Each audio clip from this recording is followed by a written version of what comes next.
Gosh, I'm trying to hold it in right now. The support's been overwhelming. Tickets for Nashville this week are nearly sold out. We are calling this the Bryson effect. Won the Saudi Open on the Asian Tour in April, and he won the International Series event in Macau in March, beating David Puig in a playoff. Here's a man with 9 career wins, 3 of them on the DP World Tour. 33 years of age from Sacramento, and he is making the most of his chance.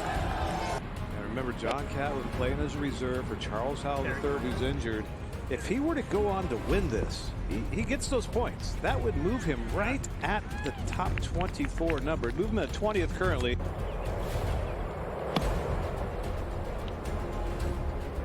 Yeah, another beautiful shot. These guys making this look so easy. Having a day. The Englishman 6 under par. He shares the lead with Abraham Answer for the time being at least. Now this is Abraham Answer to stay at 7 under and in all likelihood have the open night lead. And that is wonderfully done. Abe Answer with a 64. This is what Live Golf's about, man. I had a vision of this 2-3 years ago, seeing what the potential could be, and this is just the start. I mean, with how much support we have out here, and it's just the start, that's a testament to what Live Golf is and what the Crushers are doing, what our team's doing, and what we're trying to do for Nashville and places all across the globe. So super excited for the future of Live.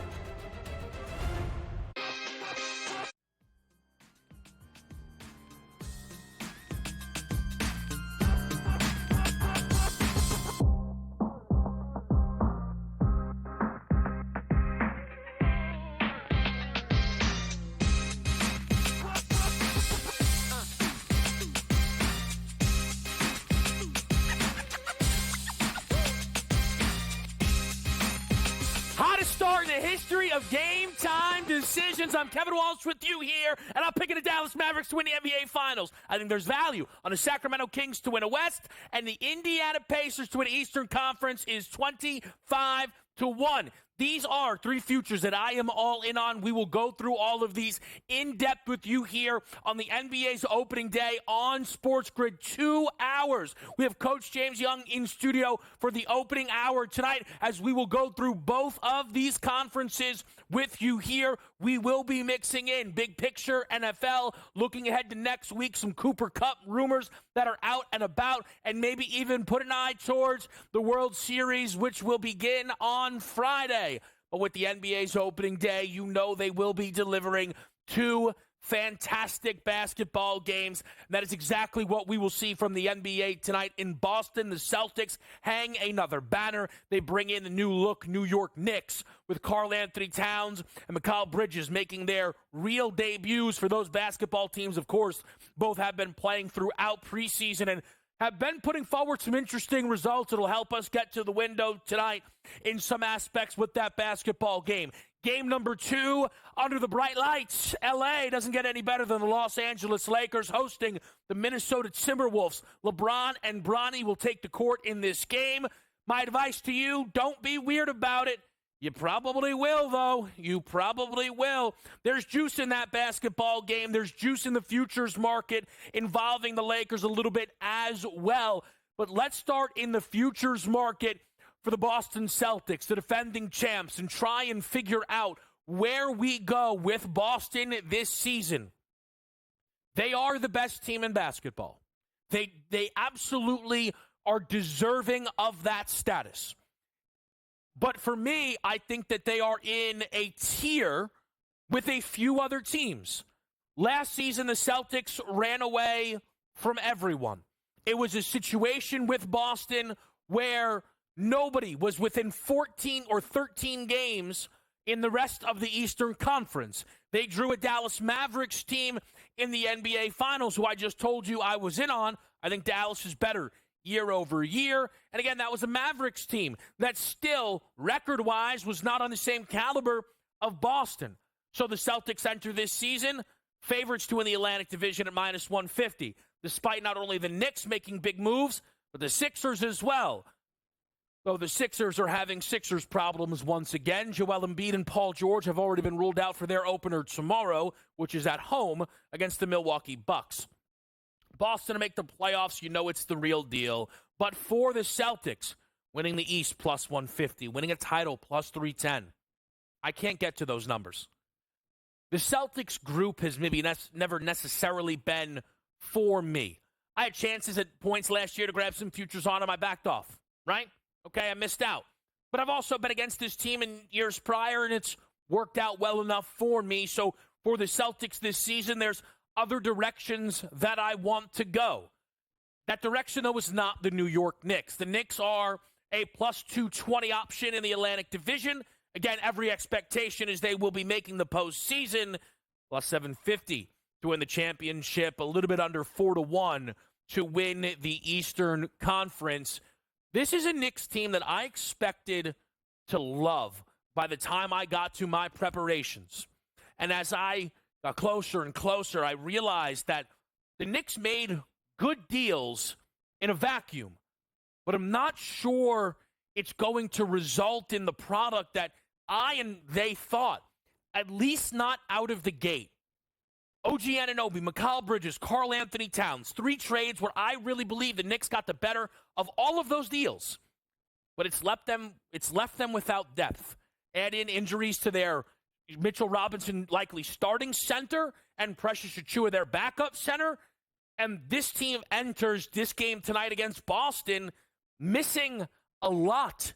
There are no backup wings on this roster. Bacone Daddier was a first-round draft choice the Knicks made that a lot of people thought would be a draft and stash. He's going to have to play real minutes possibly for this basketball team. Factor in figuring one another out, everybody in a situation that they're not necessarily used to. And the Knicks, to me, are an early season sell. I think they'll struggle a little bit on the defensive side of the basketball, which I know people would think, oh, no way, under Tibbs. Yes, under Tibbs. The Knicks were an offensive team last year. They've kind of doubled down a little bit if you look at the way it lines up on offense, at least until Mitchell Robinson is back. I'm not sure if it's good that Mitch Rob is as important to this team as I believe he is. We'll find out how it looks when he gets back. But again, that's a while from now. I was tempted by the win total under 54.5 for the Knicks. I don't think it's a bad look. Between them and Boston, if we were looking to play those win totals, Knicks under would be the direction that I would be interested in. Now, the Knicks bring in Karl Anthony Towns from the Minnesota Timberwolves, who tonight against the Lakers are around a 1-point favorite. And I, tonight, am on the LA Lakers at even money to win this basketball game. Some of that is to do with the Lakers. There's areas in which I am in on this team. A lot of it is to do with Minnesota. There are 7 or 8 teams in the West alone I don't think Minnesota should be a road favorite against. I talk about the cat trade, where I said I liked it for the Knicks. I'm not sure if it's going to result in as much good as I thought, right? But that means I still don't like it for Minnesota. A 56-win basketball team traded their second-best player. Why? For what? To bring in Julius Randle, who is a bad three-point shooter, for one of the best shooting bigs that basketball's ever seen? Considering they already had offensive struggles, I don't like that move for the Minnesota Timberwolves. A lot of hype around Dante DiVincenzo. He's not a starter on this roster. And he's sixth man. Is he sixth man? Naz Reid literally won sixth man of the year last year. So that's odd to me. It is. And the defense likely regresses. They had the best defensive rating in basketball last year. Their gap from 1 to 2 was the widest gap we've seen in half a decade. It's going to regress. It just is. And I don't think Minnesota will live up to these short numbers at 5-1 to win the Western Conference. No consideration from me to win the NBA Finals. Again, I think it's a playoff team. I don't think this is a title team in Minnesota. The Los Angeles Lakers, if they have LeBron, they have title expectations. But this is a Los Angeles Lakers team that many people were disappointed in throughout this offseason, and that's not just because of LeBron's son, Bronny James. The Lakers were supposed to make moves, big ones, get somebody, somewhere. Trae Young, Zach LaVine, anything. They're running it back, the Los Angeles Lakers. So I'm not running to bet this team to win a championship or to win the Western Conference. But I do think the Lakers actually in the regular season can be much better than they're giving any respect for. Picked to make the playoffs. Whoa, whoa, whoa. This team has made the playoffs in 4 of the last 5 seasons. This is a team that does have continuity and is running back a roster that won 47 games. Why is the win total 42.5? The lowest since LeBron has arrived in LA. I think that is a mistake there to see that number so low for the Los Angeles Lakers. And I think you are going to see the LA Lakers surprise people, especially with their head coach in J.J. Redick. There's some value out there on J.J. We'll talk about that and a lot more. It is the NBA's opening night, so we had to get Coach James Young live and in person as we get you ready for another season in the association. We're right back after this quick commercial break.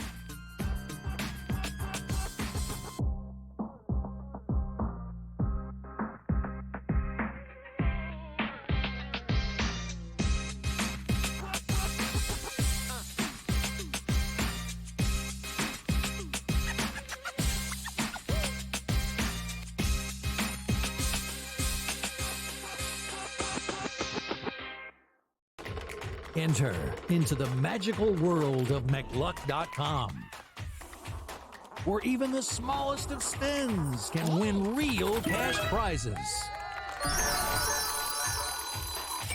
Adventure into over 1,000 of the best Vegas-style slot games. So what are you waiting for? Unlock your free welcome offer today. Join the fun where winners play and players win. Anyone that's been to a sporting event, the atmosphere before a game, I think Game Time Decisions has that same exact atmosphere. This is our arena. This is what we do. There is going to be an energy to Game Time Decisions that you will feel night in and night out. The excitement you get when you lock your bets in, when you're figuring out what you want to do, we can zone in on the biggest games each night. I want this to be the place that people come to before the games start so they feel as ready as possible to lock in their cards. We are going to hit every single one of those markets that you need to know about. We're going to go through every single thing, and I've got a great team behind me that's going to help me get the job done. There is not going to be a better place, I promise you, than Game Time Decisions to get that new information, react to it, and be able to then bet accordingly. We will have everything at our disposal, and we will use that to our advantage. I'm Kevin Walsh. Tune into Game Time Decisions from 6 to 8 p.m. Eastern on SportsGrid. Your gut says Miami is going to win, and you should take the over. Your gut also said your NFT selfies would only go up in value. They didn't. But your head is on SportsGrid and knows the QB is in concussion protocol. The backup has a 45 QBR against the zone coverage. The New York D has the most sacks in the league. So yeah, trust your head. It's smarter to be on SportsGrid. Right here with you on Pro Football Today on SportsGrid. Odds in motion, trying to see what lines have moved throughout the week. Never felt more comfortable in this set than I do for this year. I'm ready. I'm just getting angry. The hot takes are going to be here all long, people. What in the world is going on in Miami, Dom? It's not particularly anything to shy away from just because many people are on top of it. Hot take, hot take. I think this line is asking you once again to take New Orleans. Pro Football Today, only on SportsGrid.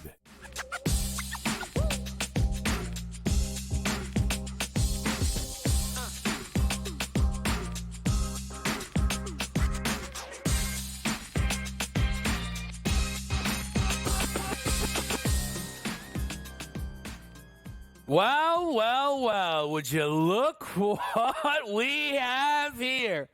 Game Time Decisions on SportsGrid. I'm Kevin Walsh. I'm joined by Coach James Young, JY. The NBA begins tonight. Oh, I'll tell you what. Right off the heels of a fantastic 5-game WNBA Final Series, we go right to the association.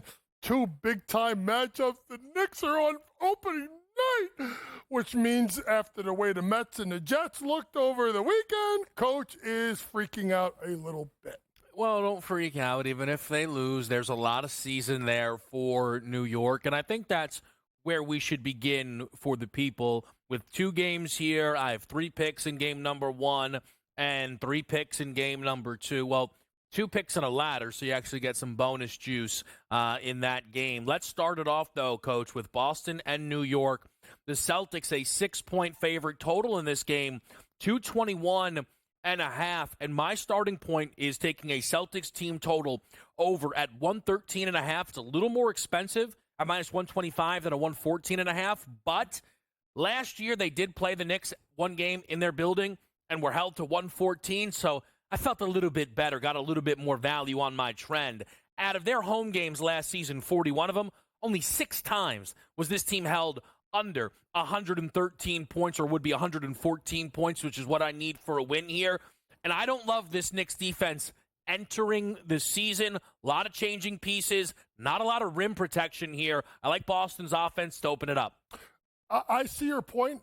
I'm going to just put them together. At one point, I thought I saw it about 223 and a half, and it's come down. I'm jumping on the over here, and this is simply, folks, it's the cat effect, right? When you look at Karl Anthony Towns, listen, he's going to stretch that defense. Okay. He's going to create driving lanes for Jalen Brunson, but he's not a rim protector. And you made a good point. No Mitchell Robinson. That is an offensive liability, but also a defensive liability in regard to the fact that cat is. So to me, I think there's more points to be there. I think this game's going to get up and down a little bit and spread the floor. I like the game to go over. And when you start looking at props, I looked right at Cat. People tend to forget that this guy averaged 11, 12 rebounds a game before Rudy Gobert. I checked it out this morning. 10 out of his 12 games in his career versus the Celtics without Rudy Gobert, he went over 10.5 rebounds. And he's had some monster rebounding games. I think the Knicks may struggle rebounding the ball because not only the fact of not having Mitchell Robinson, but not having Julius Randle. So who's got to be that rebounding guy? I think it's got to be Cat. Cat over 10.5 rebounds tonight. All right, that's been a number 2. I know kind of moving throughout today. At some spots I saw at 11.5, but had a lot of plus money towards that over. And I think, JY, with the Celtics, no Kristaps tonight, but again, par for the course. KP misses games. He'll miss games this season, maybe even more than last year. For the Knicks, it looks brand new. I actually think that their starting lineup, fully healthy, is probably going to include Mitchell Robinson. I think Josh Hart at 75-1 has a little bit of value for 6th man of the year. I'm not going to run to bet that bet when he's going to start the season in the starting lineup. I'm not sure I need to rush to make that move. With everything kind of changing tonight for the New York Knicks, is there anything that you're going to be specifically looking at here, trying to find value on? Yeah, listen, I'm going to say this. I think there is value on Josh Hart. Here's why. He's made some comments about not feeling comfortable, and Deuce McBride talked about wanting to be a starter. He dropped it on IG last night. I saw it. I think, are you the Knicks? Do you go, especially the fact of making your team really, really good defensively and kind of letting Hart kind of settle into that, leading that second unit? What about Deuce to the starting lineup and then Josh off the bench? So I think that could be something to look at because then that will help him qualify for the games played to be 6-man. I think that type of move, it helps because, again, I think the Knicks' wing depth with Hart in the starting lineup is atrocious. And because OG can kind of guard not centers but big plus, and McCall can guard guards, you can probably get away with a Brunson-Deuce backcourt. So I don't mind that move if the Knicks make it. And maybe I need to bet 75-1 because then they'll make the change. I'm not there yet. Here's what I am doing, though. I'm on Josh Hart tonight, under 22.5 PRA. JY, 4 games, he scored 2 points per 36, right? So if you take his averages in the preseason and extrapolate if he played 36 minutes tonight, he would only be at 11.6 PRA. You need double that to get home on this number. I'm also betting Mikal Bridges over 14.5 points. I think we're getting a buy low on someone who is going to be right there with Cat as the number 2 in this offense for me. He shot 2 of 19 from 3 in the preseason. Yes, that is atrocious. I see volume. I see opportunity. I like Mikal Bridges for 15 plus. I do like that. I think he's going to fit in well in New York because he's not the guy, right? It's Brunson. It's Big Meow, Big Bodega, whatever it is, Big whatever, the big man from New Jersey. And then it's Bridges, which I feel like when he was at his best with Phoenix, it's when he was the third guy, right? Where he can catch and shoot and be who he is. if I'm going to take a look at the fact that you're under on Hart, and I agree with you because I think he's going to struggle, then that's why I go to Deuce. Deuce over 9.5 points. This guy, when he got the minutes and he earned Tips' trust, really became a pretty good player, and he may pay big minutes if Hart is struggling. Mm-hmm. And I think that is something that we need to look out for. So that can even be a live bet with that. And here's the thing, folks, just to tell you how much this guy is struggling. Right now on FanDuel, it's over 2.5 points in the first quarter for Hart, and it's plus money. So that's telling you right then and there that they feel that this kid's going to struggle. If you're fading Hart, I think you jump on Deuce because of the lack of guard depth. He's going to be the one that's going to benefit the most. On the Boston side of this, I was interested in Tatum prompts. I know I'm supposed to be better than this, more mature than this. I'm not. I've lost too many Jason Tatum bets. I'm not starting my NBA season doing it. I think his three-point shots make a lot of sense, though. 62% of his preseason field goal attempts were from beyond the arc. Now, that's not going to stay like that in the regular season, but he maybe gets half of his shots from beyond the arc there. Plus, Tatum does have a point to prove with how bad his shot was with Team USA. Tatum tonight from beyond the arc makes a lot of sense, but again, I'm not putting myself through that to start the season. I will put myself through a little Lakers Timberwolves, though. Break that game down with Coach next here on SportsGrid.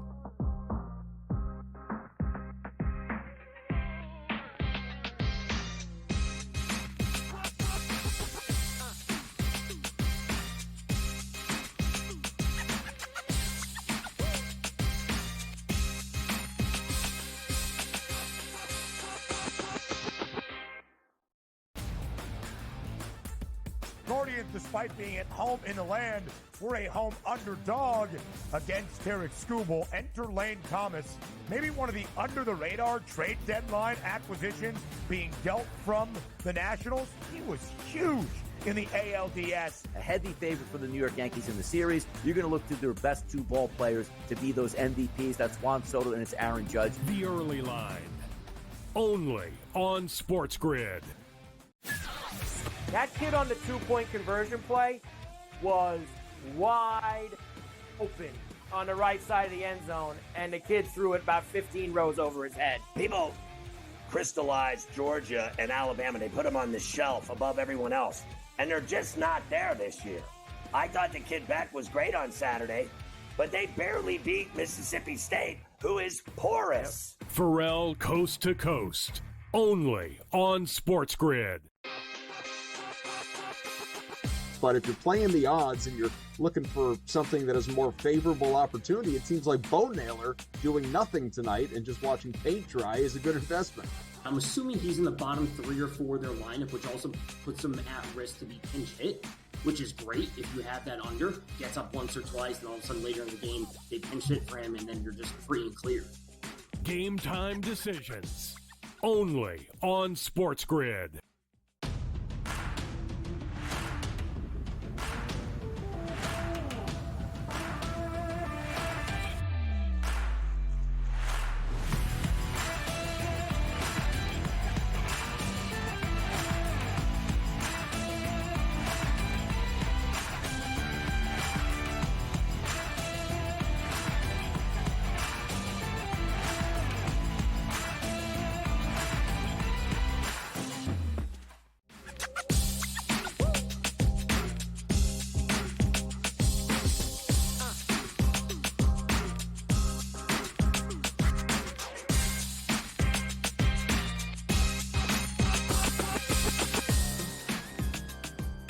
We're back right here on SportsGrid Game Time Decisions. Kevin Walsh with Coach James Young.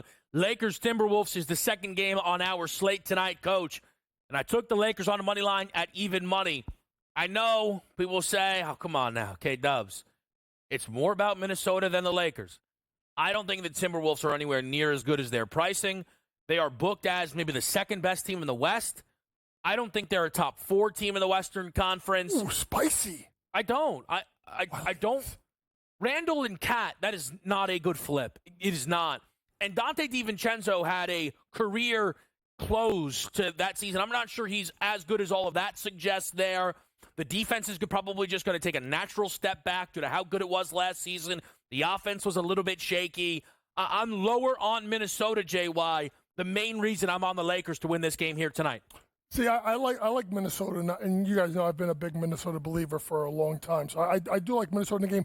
But you do make a good point about the fact that you're flipping Cat for Randall. I think Cat gets disrespected a little bit when people think about his defense. I think his defense is a lot better than people give credit for. Randall misses assignments all over the place. So if there's two things I like with the Lakers tonight, I like their team total to go over. And who does Randall guard? Probably Rui. Does Rui Hachimura over points?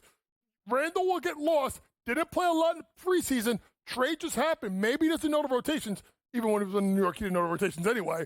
Rui Hachimura over his points tonight. I am on a Julius Randle bet tonight. Just simply had to take a chance on it. I probably should look for some alts in the market.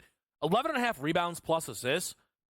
Randall's averages for the last 4 or 5 years have been way through this number.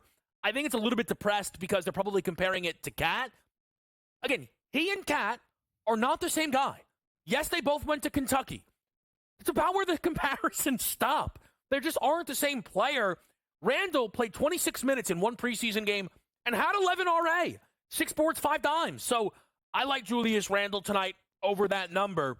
You talked, though, about playing Rui Hachimura. I got to tell you here, Coach. I understand you're the coach guy, but I don't really know if I need your expertise to understand that Darvin Ham was lost at the wheel last season. Did a little bit of extra dive in on everything relating to Darvin Ham. He missed what is maybe the simplest fix I've ever seen a team have. When Rui Hachimura started for that team, that is the only qualifier, not with LeBron, with AD, not all three, just when Rui started, they won at a 54.5 win pace. So why did Rui not start in about half of his games? J.J. Redick is going to come in and I think look like the smartest man on planet Earth, quite frankly. So for me, I try and figure out the other changes that he's going to make. JY, tonight I'm attacking the threes. There's a bet you can find out there. This was over on DK. Team threes made. Laddered it up. Lakers to make 10 or more, minus 145. 12 or more, 2-1. And why not the big one? 15 plus is 10-1. In the games that their starters largely played in throughout this preseason, 4 of them, they made 11 or more in all of them. They had another game with 14 made and another with 16 made. But more importantly, they took 40-plus threes in all 4 of those games. J.J. Redick's here, JY. Lakers are going to shoot it. And Lakers are going to shoot it. So let's dive in and look at somewhere else that we think is going to be a shooter. Who they draft in the first round? Dalton Connect over 1.5 made threes plus 124. I mean, come on now. That's his job. Catch and shoot. Yeah. Literally, that is all Dalton Connect's going to be. So I think that's the way that they're going to use LeBron as that pivot person, and they're going to shoot the ball better from 3, and they're going to shoot more threes because that's what he knows. He has Scott Brooks on his bench. That team, when he coached, his teams used to fire up a lot of threes. I think you look at Dalton Connect over 1.5 made threes. Now, I know I'm going to show my Nick fandom here. And I know he had a career half. But DiVincenzo over 2.5 made threes at plus 108. It's going to be another guy's just going to catch and shoot. He's going to get opportunities to shoot the ball because he's got 2 guys in Randall and also, obviously, an Ant that can create off the bounce. Look at Dante DiVincenzo over 2.5 made threes at plus money. It's going to be fun to watch both of these games play out here tonight. Of course, the Bronny angle that everybody. Where's his Bronny props? Where are the Bronny props? I think there are Bronny props that you can bet. Why? Do you have a main thing you're looking for? Bronny scored tonight. Bronny has scored tonight. He may get 5. He may get 5 points. It's a Bronny hotter start than any other pick in the draft. It's possible. Back right here on Game Time Decisions.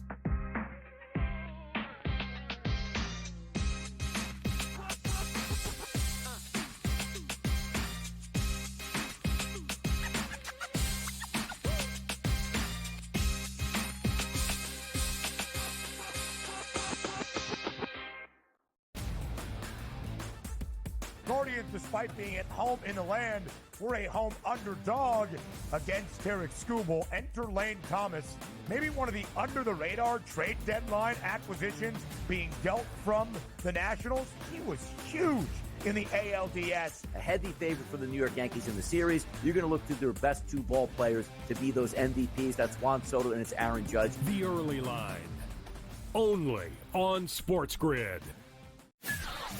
That kid on the two-point conversion play was wide open on the right side of the end zone, and the kid threw it about 15 rows over his head. People crystallized Georgia and Alabama. They put them on the shelf above everyone else, and they're just not there this year. I thought the kid Beck was great on Saturday, but they barely beat Mississippi State, who is porous. Pharrell Coast to Coast, only on SportsGrid. But if you're playing the odds and you're looking for something that is a more favorable opportunity, it seems like Bo Naylor doing nothing tonight and just watching paint dry is a good investment. I'm assuming he's in the bottom 3 or 4 of their lineup, which also puts him at risk to be pinch hit, which is great if you have that under. Gets up once or twice, and all of a sudden later in the game, they pinch hit for him, and then you're just free and clear. Game time decisions, only on SportsGrid.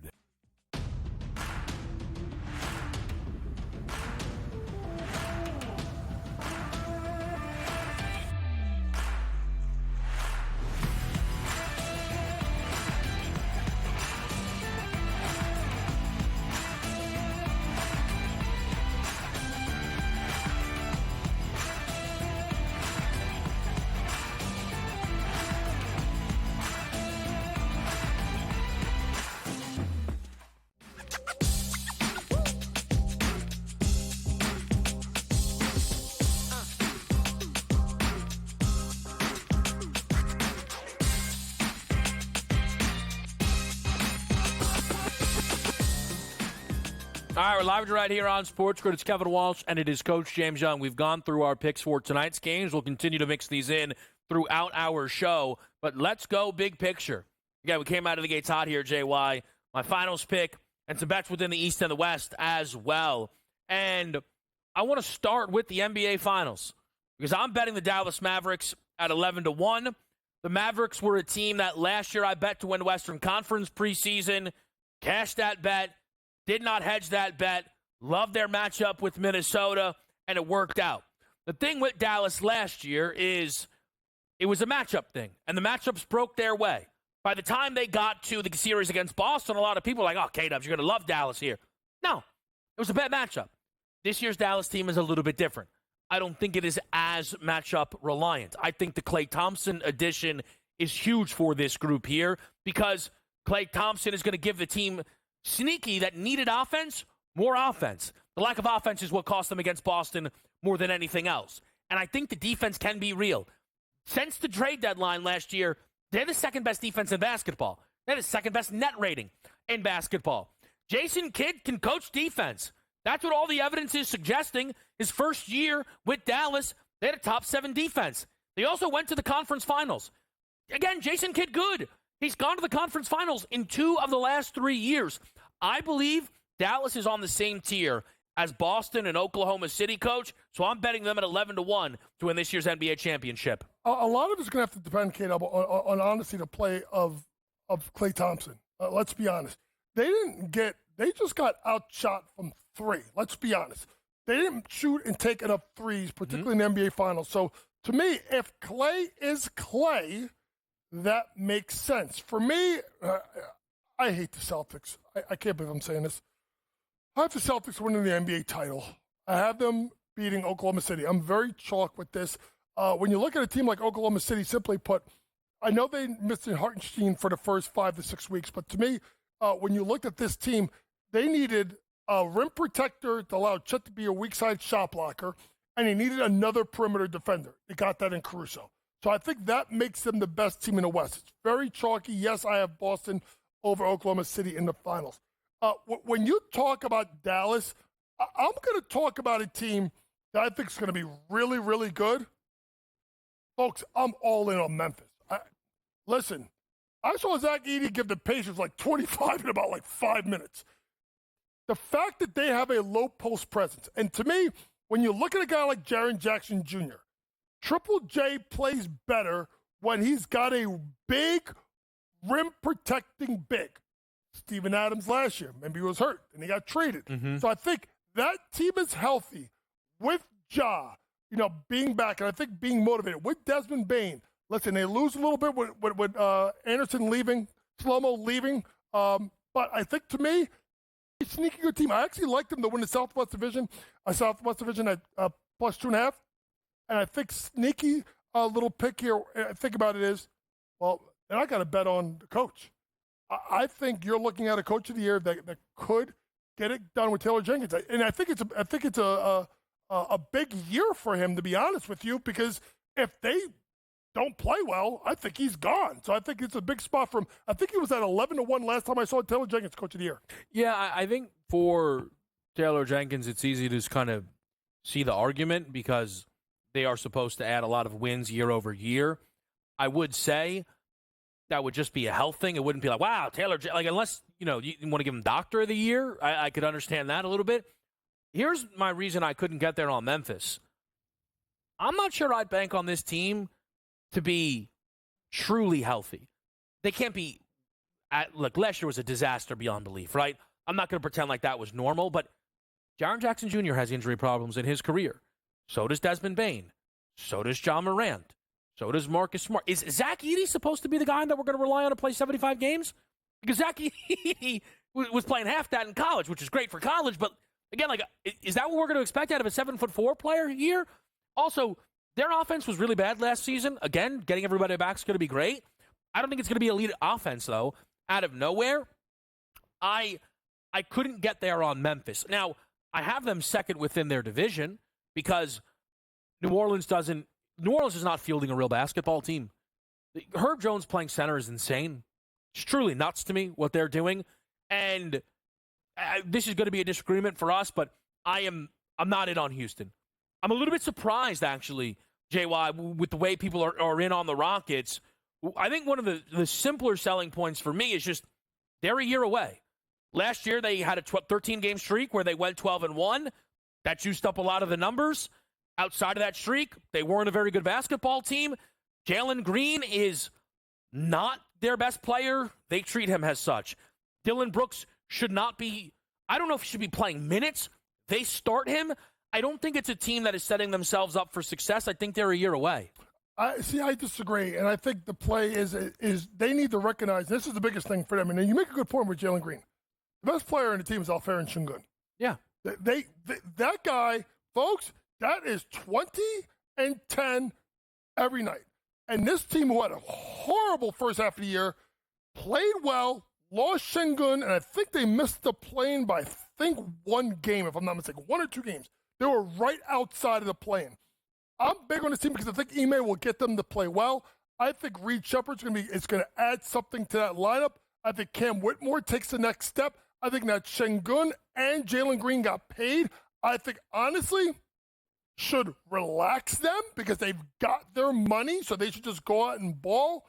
I like this team a lot, and I think that division is going to be really fun to watch. Do you think they're a playoff team, Houston? I think they're a playoff team. I think they find a way. If you want to bet them in a certain way, maybe bet them to get the play-in, but I think that team's making the playoffs. I think they're going to sneak in like that 7-8 spot. Yeah, I would love to know, and we don't have to go through 1 through 8, but who you have in or who you have out to make room for the Houston Rockets. Golden State. Yeah, I mean, I also Golden State, and I think it's going to be close. I think it's going to be interesting because when you look at it, the Clippers, see you later. That win total, just keep. It may have moved much, 35.5. Go to the under. That team is going absolutely nowhere and nowhere fast. So when you start looking at the West, right? Obviously, Minnesota. You look at Oklahoma City, right? A team that I'm fading a little bit. They'll be good. I like under 50.5 for Denver. Okay. I think people they're missing their glue. They're missing their toughness. They're missing KCP. They're missing Jeff Green. They're missing Bruce Brown. And they haven't replaced those guys. So I think those ancillary pieces make them come down. Now, they come down a little bit. They should make it. To me, the teams you have to look at is I'm not as big on Dallas as others. But I think that Kevin makes a good point. I think that Clay may be shot. To me, when you look at the teams I think that it could excel, Sacramento. I think Sacramento at plus 2.5 to win the Pacific is my play here. I think they're better. Houston, to me, lines up in that like 7 to 10 spot because I wonder it's some of the health. Phoenix's health. Are they going to be healthy? I think they're a mess, even though I do think I like Tyus Jones to run the point. So I look at other teams starting to fail, and I think some of these young teams come up, and there's always a team that kind of comes out of nowhere and kind of makes that run in the West. To me, I think it's Houston. I think Ime's a really good coach, especially on the defense side of the ball where they struggled at times. Yeah, for me, I think that would be more likely to be San Antonio because they have a top 5 player in the NBA in Victor Wembanyama. I cannot get there at all. I bet Houston to miss the postseason. We'll talk more about that. I will add this on. I bet Dallas to win a title. Sacramento at 28-1, though, I bet to win the Western Conference. There's enough of a gap there where I can still make that wager. One of the simplest things I can tell people with the Sacramento Kings, DeMar DeRozan has been the best player on every team he has ever played for. He is now the 3rd best player on Sacramento, and the backcourt is built beautifully. At any moment, they will have good offense and good defense there. Sabo produces like a top 20 player in this league. I think with Mike Brown there, Sacramento can beat out that 28-1 number. We'll talk a little East, talk a few more win totals with Coach James Young here on Game Time Decisions.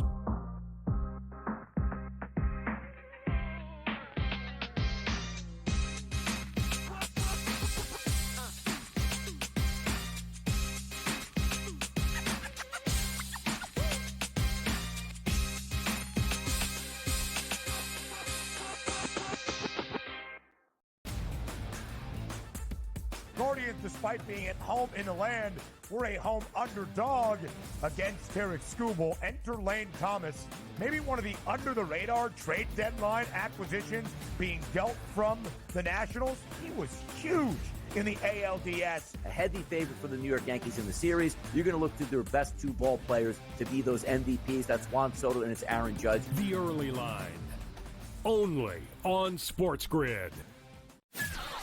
That kid on the 2-point conversion play was wide open on the right side of the end zone, and the kid threw it about 15 rows over his head. People crystallized Georgia and Alabama. They put them on the shelf above everyone else, and they're just not there this year.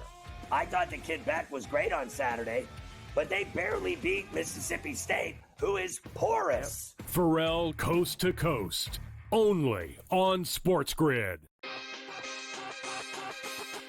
But if you're playing the odds and you're looking for something that is a more favorable opportunity, it seems like Bo Naylor doing nothing tonight and just watching paint dry is a good investment.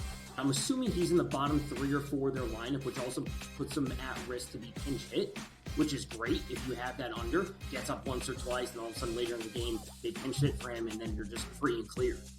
Game Time Decisions, only on SportsGrid.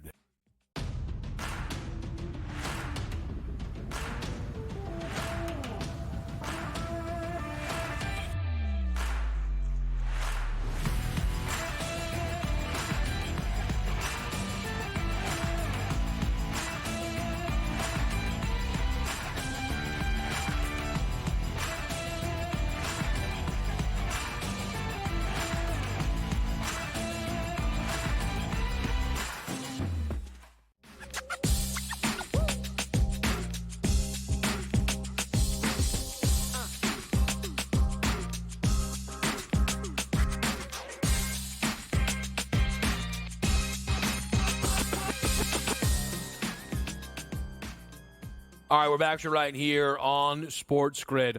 I mentioned them on the Dallas Mavericks, 11-1 win the NBA championship. I think the Sacramento Kings have juice at 28-1 to win the Western Conference. There are only 5 teams that have a higher win total than Sacramento, yet they have the 10th best odds to win the West. I think there's opportunity out there with the Kings. And I think there's opportunity with the Indiana Pacers at 25-1 to win the Eastern Conference. The Pacers were in the conference finals last year, yet are not getting a lot of respect heading into this season. Again, you look around the East. Okay, Boston, let's move on from that. The Knicks have completely revamped their roster. They struggle with depth. The Philadelphia 76ers' 2 best players are both already out for game number 1. Milwaukee is coached by Doc Rivers. I'll never get there. The Pacers have the best offense in basketball. You can basically pencil that in already. Tyrese Halliburton performs like a top 15 player in the league. They get a full season out of Pascal Siakam now, which is a huge boost. Young players like Benedict Mathurin can get healthy, or Jarris Walker can spend his season now in the NBA. Remember, that was a top 8 pick by Indiana, who was really shining during the NBA's Summer League and preseason. I think the Indiana Pacers have the chance here to really surprise people. I think they're a nightmare matchup for a few teams. To be honest with you, your New York Knicks specifically, I think at 25-1, the Pacers are flashing a ton of value in the Eastern Conference. And listen, Indiana, it's all about the defensive end, Kev. Let's be completely honest. They could score a ton. It's going to get enough stops. But when you look at that Central Division, I think about 48 hours ago, Cleveland was plus 190. You're now at plus 135 to win the division. I look at Cleveland, and I'm going to bypass my thoughts of before at the end of the season of Mobley and Allen, got to break them up. Garland and Spider, got to break them up. Well, they did the biggest breakup of all, and that's get rid of Bickerstaff. People notice the day I got on this network, I am, besides DeAndre Ayton, I'm the #1 fan of Kenny Atkinson on this network. I saw what he did in Brooklyn, and I think the evolution of that team in Cleveland with Garland getting better. But to me, Evan Mobley being much better. He's had Jared Allen before. He's had Karis LeVert before. So Kenny, I think, is going to be able to do that and get them better. I'm also kind of betting on kind of like this Mike Brown thing of a coach getting fired, going to a place like Golden State, learning that split screen action that they run, and thinking that that could be something that could work. I am really, really high on Cleveland. I'm over their win total. I like them to win that division. Now, to me, the race that's going to be the most intriguing, put away the Atlantic Division, is Miami finally done? Because we sit there, and I've been a Heat guy, Heat culture. They don't perform in the regular season. I know they get in the playoffs and we expect them to flip the switch, but at some point, it's got to give. To me, I look at Orlando and I look at this young core and Jamal Mosley and how they play. And I think KCP, now did he get too much money? That's for you to decide. But KCP gives them that toughness, most importantly, that 40% three-point shooter that I think helps him. I'm also very high on a team like, obviously, Orlando. I think they're going to be really good. I think they could be a top 4 team again. I think they're going to make a big run in the playoffs. Yeah, I'm not as in on Orlando. The offense wasn't very good last season. KCP, throughout his career, has a negative offensive box score plus-minus. You factor in playing with Jokic, making things a lot easier on you. Who now, Paolo can be really good. Franz can be really good.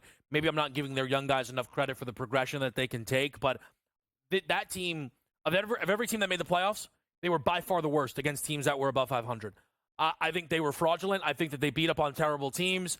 And ultimately, I'm not as in on Orlando. I am in on the Miami Heat. I think that the Miami Heat this season, again, through health and Spoelstra, that's won 46 games last year. I don't think Miami got worse, unless Jimmy Butler tries to blow the situation up. But he can't. What he did in Minnesota, or Philly, if you want to, he can't do that in Miami. He's not blowing anything up. They'll blow him up first, quite frankly. And even if they traded him, I think the Miami Heat can actually still surprise people. I truly do believe that. JY, before we get you out of here, awards. What have you looked at? Where is there value for people to try and get some bets down? There is no value on Victor Wembanyama to win Defensive Player of the Year, but you just have to take it. You just check. Next 10 years, just take him to win Defensive Player of the Year. I really do believe that. For MVP, I'm all in on Oklahoma City. That means I'm all in on SGA. I've told you about Taylor Jenkins for Coach of the Year. I think he's going to do a really good job over there with New Orleans. So I'm sorry, with why am I blanking on San Antonio? No, Taylor Jenkins in Memphis. I'm sorry. I was going in the wrong direction. But you did mention San Antonio, and I got to bring this up because I know I'm big on Houston. I'm also big on San Antonio. If Wemby plays the minutes that he should play, Kevin, 35 minutes a night. Mm-hmm. Is it fair to say 24 points, 13 rebounds, 5 blocks, 5 assists for Wemby? Considering what he played at 29 minutes, 29.7, is that realistic for a guy like Wemby? I have a Spurs team special. Wemby to average 25 a night. Chris Paul to average 8 assists per game. Spurs to win 40-plus games. It's at plus 800. Ooh. Uh-oh. I'm going to have to take that. Let me make this it's point. All about Castle, though. How are they going to handle Von Castle? It's not about Castle at all. It's not about Chris Paul.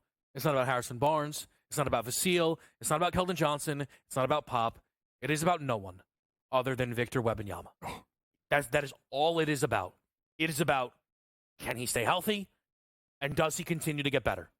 If you look at his rookie season, the comparison points that you can make, the only logical ones in recent history, are LeBron and Luka. And they both made leaps so big by their second season, they were getting MVP consideration. And when you have a guy that good, you are always above 500. Their win total is 35.5. They will smash that number as long as he stays healthy. He is a walking top 5 defense, if not the best in basketball. He's the best in basketball. No, but I'm saying the Spurs. I'm talking about he alone. Like, you know, Rudy Gobert has just created top 5 defenses every single season. Fraud. No, but look, the Spurs have one of the 5 best defenses in basketball. That is Coach James.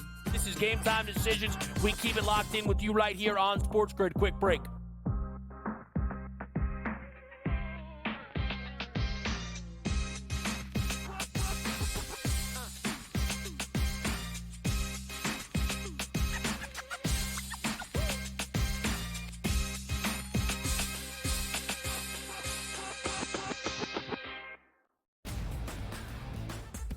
Guardians, despite being at home in the land, were a home underdog against Tarek Skubal. Enter Lane Thomas, maybe one of the under-the-radar trade deadline acquisitions being dealt from the Nationals. He was huge in the ALDS. A heavy favorite for the New York Yankees in the series. You're going to look to their best 2 ball players to be those MVPs. That's Juan Soto and it's Aaron Judge. The early line, only on SportsGrid.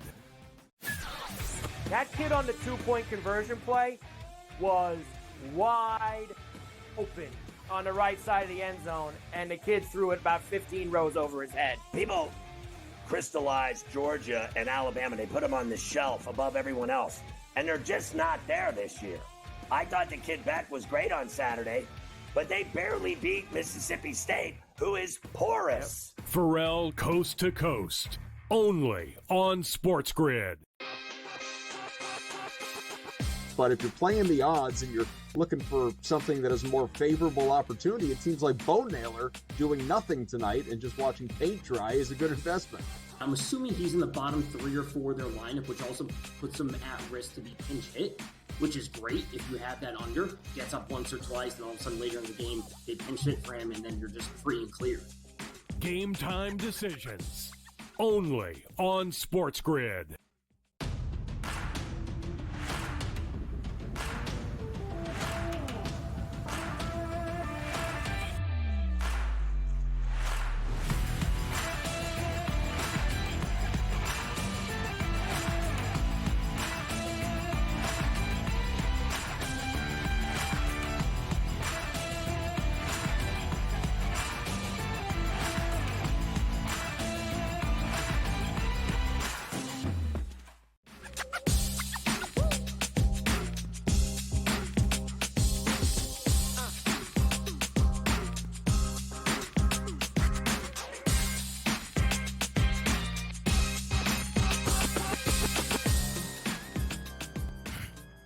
Back to right here on SportsGrid. It is Game Time Decisions, and it is time to close out the futures card. At the top of the hour, we will reset everything for you here on the opening night of the NBA, but also we have some different things within the NFL, college football that we will all get to. Dave Sharapan, Brady Cannon, all stopping by. It's a big night here, as always. Mavericks to win the title. Kings to win the West. Pacers to win the East. I have the Victor Wembanyama Spurs team special. We'll reset that for you. There's a Celtics one out there that we'll get to in a moment. But now we do a little take 5 for the people. We missed this last week. I wasn't here with you on a Tuesday. NBA style. Don't worry, NFL college fans. We go right back to football next week. College basketball might sneak in at some point, but we go right to the NBA today with the take 5. Let's go up, but I wanted to get them on the board right away to make sure that you can get to the window with the season starting in about a half hour. Derek Lively to win, most improved, 100-1. This is 40-1 at another shop. So right away, you know we're doing a nice job getting a good number. Now, a year 2 player winning it can be tough. But if Derek Lively can get this starting job off of Daniel Gafford, then that leap is sat there waiting for him.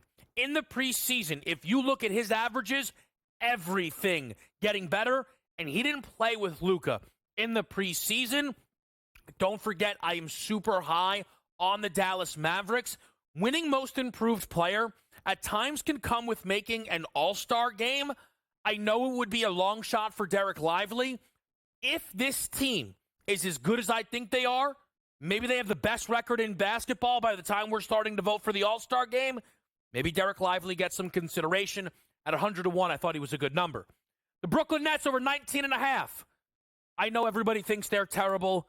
This is the most, for me, bad basketball team that has ever existed. I still haven't given up on Ben Simmons. Nick Claxton is actually good at basketball. Dennis Schroeder, coming off of the Olympics, is a guy that I actually think can help NBA rosters. Same with Cam Johnson. Same with Dorian Finney-Smith. Same with Bogdanovich. Quite frankly, this Nets roster should be depleted by the time we hit the deadline. We'll see if it is, but they may get off to too good of a start anyway. And even the worst teams in basketball don't have to finish with less than 20 wins. It's a rarity. Last season, there were only 2 teams that didn't get to 21 wins or more. It was the Wizards and the Pistons. And the Pistons lost a gazillion games in a row. In 4 seasons, we've seen 4 teams. So I think that we're going to see the Brooklyn Nets go over 19.5 wins. I'm going to bet on this Brooklyn Nets team more than I should, but I'm in. I'm out on the Rockets. Honestly, I was being nice. I think coach is nuts. There's no way this team is one of the 8 best in the Western Conference. No shot. Let's go through it, shall we, quickly? OKC, Dallas, Denver, the Lakers, the Kings, the Suns, the Grizzlies. What are we talking about here? Where is this team sneaking in? The Minnesota Timberwolves. That's 8. How about the Pelicans? How about the Spurs? That's 10. How about the Clippers? How about the Warriors? That's 12. The Rockets are not a top 8 team in the Western Conference. They are not ready yet. The Lakers could be 25-1 J.J. Redick to win Coach of the Year. No coach will be talked about more this season than J.J. Redick. Good or bad. But if it goes good, he is going to get credit. The not as intricate voter will just see the surface level J.J. Redick stuff and love it because they're going to spend all year talking about him. The analytical voter might also love it because J.J. Redick is going to likely clean some things up for the Los Angeles Lakers. And I don't know if J.J.'s bar is as high as everybody else before him. If the Lakers are a top 4 seed in his first year as a coach, it very well could be enough. There could be some apology votes out there since everybody keeps calling J.J. Redick a podcaster and not a 20-year NBA veteran, which is one of the dumbest things people have done all off season long. Lastly, Heat culture, baby, over 43.5. They've never gone under this since Jimmy Butler has shown up there. They won 46 games last season with Jimmy Butler having the worst season of his career in a Heat uniform. I think Jimmy Butler can bounce back. I think Bam Adebayo actually could be in the most improved race. That's how much better he's going to be this season. They're going to get 20 extra games out of Tyler Hero. They're going to get 30 extra games out of Terry Rozier. Year 2, Jaime Jaquez. Year 3, Nikola Jovic. Year 1, Khalil Ware. The Miami Heat get through this number no matter what. Sneaky chance to win 50-plus games. That's your Take 5. Now take 2, get a commercial break in you, and come right back here on SportsGrid. It's Game Time decisions on the NBA opening night.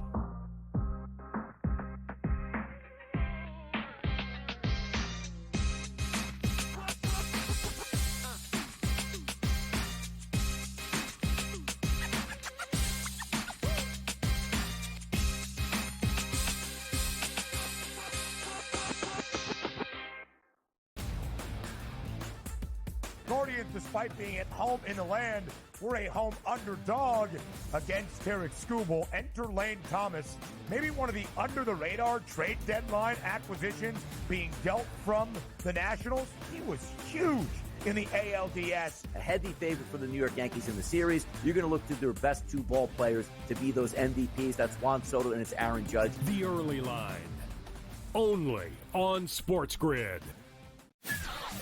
That kid on the two-point conversion play was wide open on the right side of the end zone, and the kid threw it about 15 rows over his head. People crystallized Georgia and Alabama. They put them on the shelf above everyone else, and they're just not there this year. I thought the kid Beck was great on Saturday, but they barely beat Mississippi State, who is porous. Pharrell Coast to Coast, only on SportsGrid. But if you're playing the odds and you're looking for something that is a more favorable opportunity, it seems like Bo Naylor doing nothing tonight and just watching paint dry is a good investment. I'm assuming he's in the bottom 3 or 4 of their lineup, which also puts him at risk to be pinch hit, which is great if you have that under. Gets up once or twice, and all of a sudden later in the game, they pinch hit for him, and then you're just free and clear. Game time decisions, only on SportsGrid.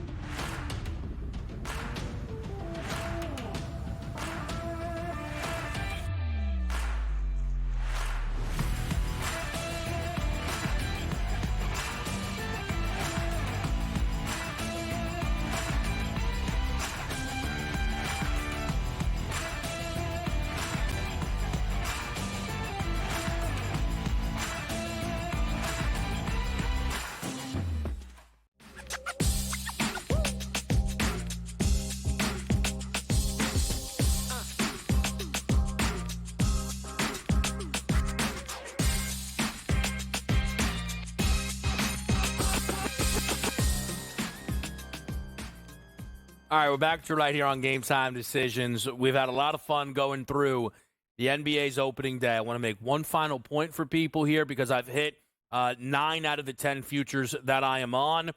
The last one is a team special for the Boston Celtics to beat the 76ers in every regular season matchup. 4 of them this season. It is plus 700. And this is a bet that I may have not made yesterday, but with the Sixers news that came out, I had to take my shot on this number. Joel Embiid and Paul George out for the opener. These two probably are going to miss the first week of this season. I think the 76ers, I'll put it to you like this. If you turned injuries off, I'll bet this team to win the title. You can't turn injuries off. You can't. And that's the reality of it. The Celtics are going to be booked as favorites in... The healthy Celtics will be booked as favorites to win every single game they play this season outside of at OKC. So I don't expect them to be a dog in any of the games. If I were to be nervous about the outcome, I probably won't be. And if they show up and it's an unhealthy Philly, look, I know there can be upsets, but the Celtics kind of get up to play the Sixers anyway. At plus 700, I thought it was relevant with all the injury news out there as well for the Sixers, who again open tomorrow in that game up against the Bucks. Now, we've got here, some Alvin Kamara updated news within the National Football League. We're going to talk some NFL for people. He just grabs an extension. That is hilarious. Breaking news coming from Michael Garofalo of NFL Network that Alvin Kamara just grabbed an extension. I hope that the Saints did that for cap maneuvering, because there's no way sat there 2-5. Kamara maybe not wanting to get out of New Orleans, just somehow got extra money out of this football team. I mean, that is just a ridiculous look there. A Saints team that I was super in on, but injuries are going to cost them their season. It's just what it is. Let's talk a little college football. The new AP poll comes out. Oregon, unbeaten, is the number 1 team, getting 59 of 61 votes. The other 2 did go to the Georgia Bulldogs. Georgia is the best team in college football. They proved it at Texas. I know they had the shaky game at Kentucky. It happens. The game against Bama is not one to me that I look unfavorably on. They were shell-shocked for some reason to start that game. They looked significantly better in the second half, and I mean significantly better than Bama. If they play them again, they'll beat them. Though it's very unlikely they play them again. Take 5, we just did it. Was it the inaugural? No, I think it was the second Take 5 we did. The best college football related make-miss bets. For me, the best you could make was Bama at 4-1 to miss the playoff. Well, Bama is now pick, make, or miss. Their season on the line this Saturday against Missouri at home. But the issue for Alabama is that is not their only difficult remaining game. They still go to LSU and Oklahoma with the Iron Bowl as the closer. And the incredible thing now with Bama sat there 15, with the way some of these other teams have lined up, it is not a guarantee that Bama running the table gets them in. It's just not. There are other teams in front of them who, there is not too much head-to-head collision in front of Alabama that would guarantee winning out means they are in. Yes, I know it would be labeled likely, but again, it is not a guarantee. And a loss likely sinks the tide. It's just the way this thing works. Now, one other important note within this AP poll is the Oregon Ducks sitting at 1 and what that means for the Heisman's Trophy race. The Miami Hurricanes are at 6 and Ashton Genty's Boise State Broncos at 17. The Broncos play Friday night against UNLV. It is projected to be their toughest remaining game. I do not know if Genty survives a loss, because here is how this Heisman race is going to go. It is right now being viewed as a 3-man race, and rightfully so. Cam Ward, Ashton Genty, Dylan Gabriel. Travis Hunter at 15-1 has absolutely no chance.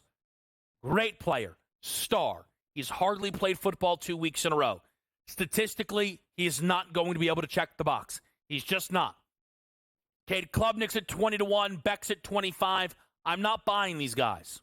They're going to need a lot of help, I think, in order to truly get into that race. But I mentioned Dylan Gabriel right now in Oregon sitting at 1. I have a Gabriel 12-1 ticket to win the Heisman Trophy. Maybe you do out there as well. What we need to cash that ticket is the Ducks to run the table. That is absolutely a must. Oregon has to run the table. They luckily get to play Illinois this week, who's the 20th ranked team in college football. Now, I don't think Illinois is that great. They are 6-1, but getting to play the Ducks or getting to play the Illini for the Ducks and for Gabriel is great, because you now get to put another top win on your resume. Beyond that, they'll go to Michigan. They'll lay double digits at least in that game. They'll go to Maryland. They'll go to Wisconsin. They'll go to Washington. Oregon is projected to finish unbeaten. That is the key for Gabriel. But remember, Heisman voting finishes after conference championship games. So us Dylan Gabriel backers may need to hedge with some Ohio State money line in the Big Ten title game. But going unbeaten won't just be enough for Gabriel. He's going to need a little bit of help. Now, I still do not know if Ashton Genty and if Boise State run the table win. They did lose to Oregon. I know they're supposed to lose to Oregon. I know Genty had 3 scores and a $192 on the ground. I don't know if Genty can win it. I still worry if there is a little bit of big school bias. I know for sure, though, that if Cam Ward runs the table, he's winning the Heisman Trophy. Cam Ward is right now the best player in college football. Quarterbacks have the most responsibility. He has thrown 3+ touchdowns in all but one game. He has thrown for 300 or more yards in every single game Miami has played. He has 24 passing touchdowns to 5 interceptions. Cam Ward has been out of this world. Their worst scoring performance this season is 38. They have scored 40+ in all but 2 of the games. They have scored 50+ 4 times this season. Cam Ward has been everything Miami could ask for. But it does feel like the Canes, who I am super in on, to win the conference, to win the national championship, okay? It does feel like there is a loss somewhere on that schedule. Probably not to Florida State, but Duke, at Georgia Tech, and at Cuse, not multiple losses, but one loss. It feels like it could very well be there for Cam Ward. With this Heisman Trophy race right now, with the way it feels to me that it is down between three people, and the fact that they are all going to perform at a good enough level to win it, this becomes about wins and losses. That's what this is going to become about now. At least through the market. It is going to react violently based on who wins and who loses. And right now, nobody has a better chance to run the table than Dylan Gabriel and the Oregon Ducks. I'm not saying run to bet the plus 350, but I'm not sure he should be off the path the way you have the plus 150 gap between he and Genty or he and Cam Ward. That's a little update with the college football Heisman race. Let's talk some NFL. We've got Brady Cannon stopping by with a really interesting Sunday slate on deck. What are some of the moves that need to be made? We'll discuss that with you right here on Game Time Decisions.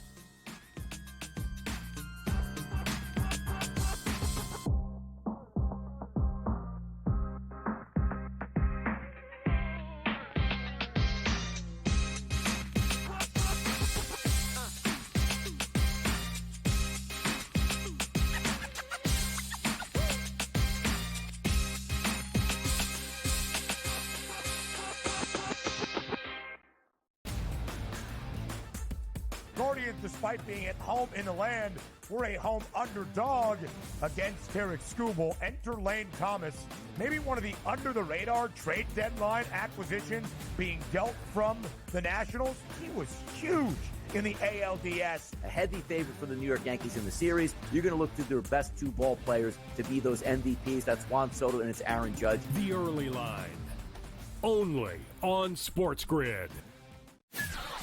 That kid on the two-point conversion play was wide open on the right side of the end zone, and the kid threw it about 15 rows over his head. People crystallized Georgia and Alabama. They put them on the shelf above everyone else, and they're just not there this year. I thought the kid Beck was great on Saturday, but they barely beat Mississippi State, who is porous. Pharrell Coast to Coast, only on SportsGrid. But if you're playing the odds and you're looking for something that is a more favorable opportunity, it seems like Bo Naylor doing nothing tonight and just watching paint dry is a good investment. I'm assuming he's in the bottom 3 or 4 of their lineup, which also puts him at risk to be pinch hit, which is great if you have that under. Gets up once or twice, and all of a sudden later in the game, they pinch hit for him, and then you're just free and clear. Game Time Decisions, only on SportsGrid.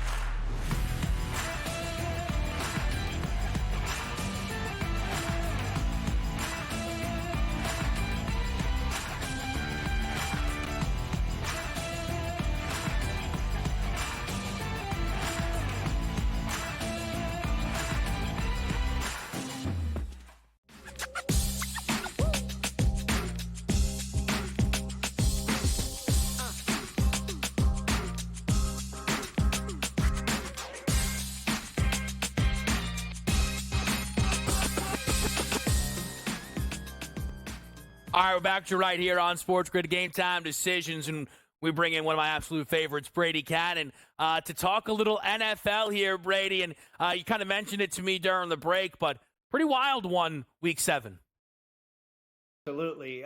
There was some – I think that most of the teams that won ball games, or I should say covered the spread, looking at the local contests out here in Las Vegas, the Circus Sports Million and the Westgate Super Contest, I believe the consensus was 2-3 in both contests. Those are the 5 most popular picks in each contest. I think they each went 2 and 3, and they were somewhat similar, overlapping, if you will. But I think there was a couple different selections because the lines are different.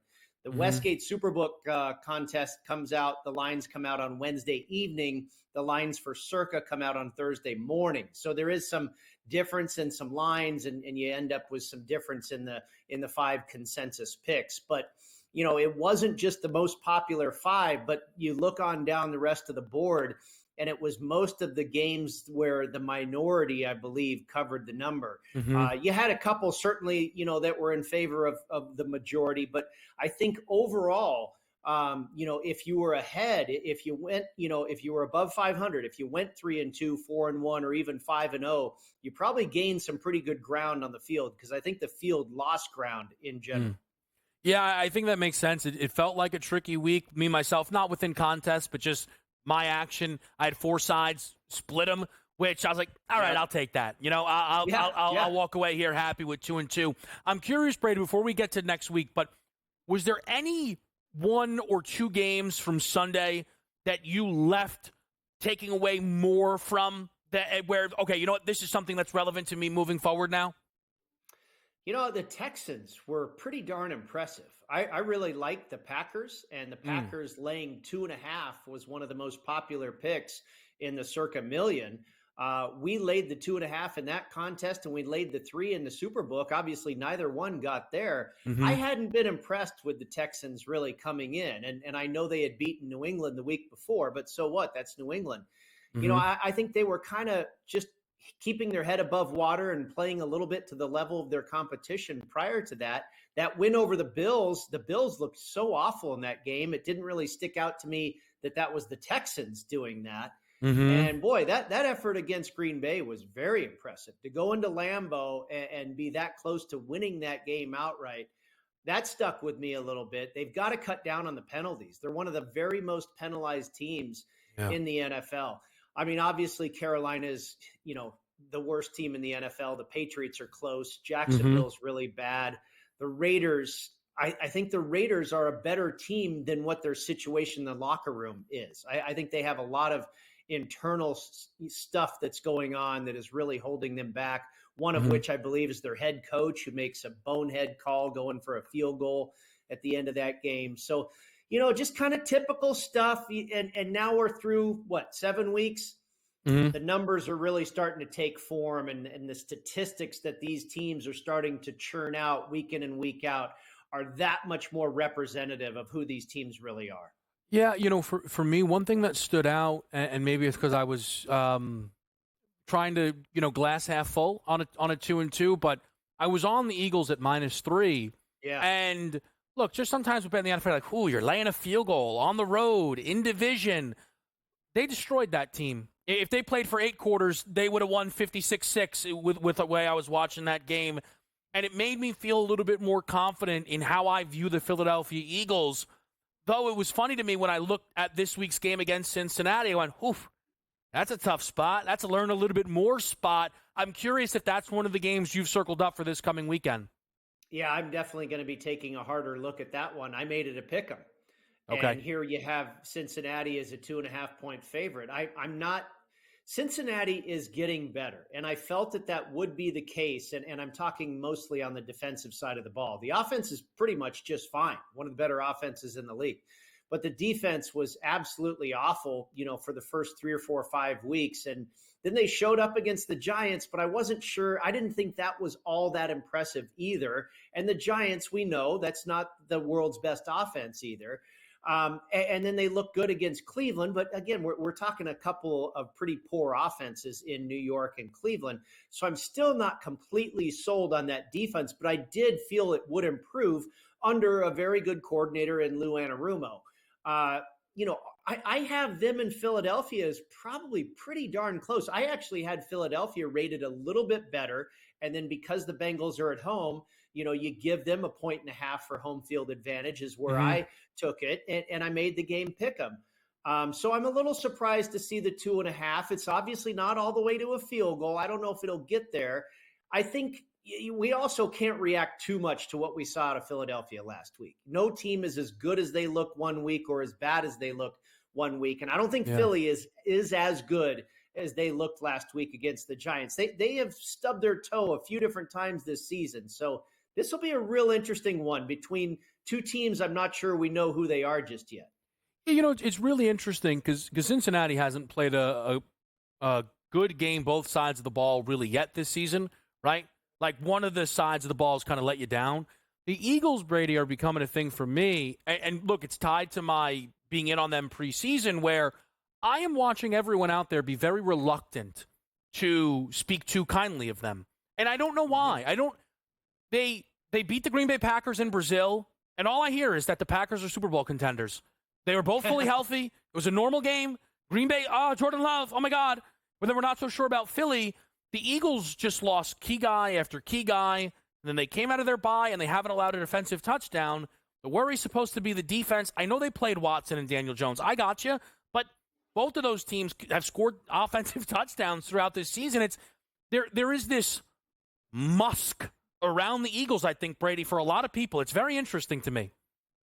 I agree, and I think you make some very good points. And the games that they did stub their toe that I referenced, I believe for the most part, they were without at least A.J. Brown and possibly both Brown and Devonta Smith. And obviously it makes a big difference when those two guys are around for this team. So, yeah, they could be a play-on team. Maybe they go on a run like they did a couple years ago before I believe they ended up reaching the Super Bowl. 100%. I think we will find out a lot. Let's find out a little bit more. There's a lot of good games on this upcoming slate, including a great Sunday nighter.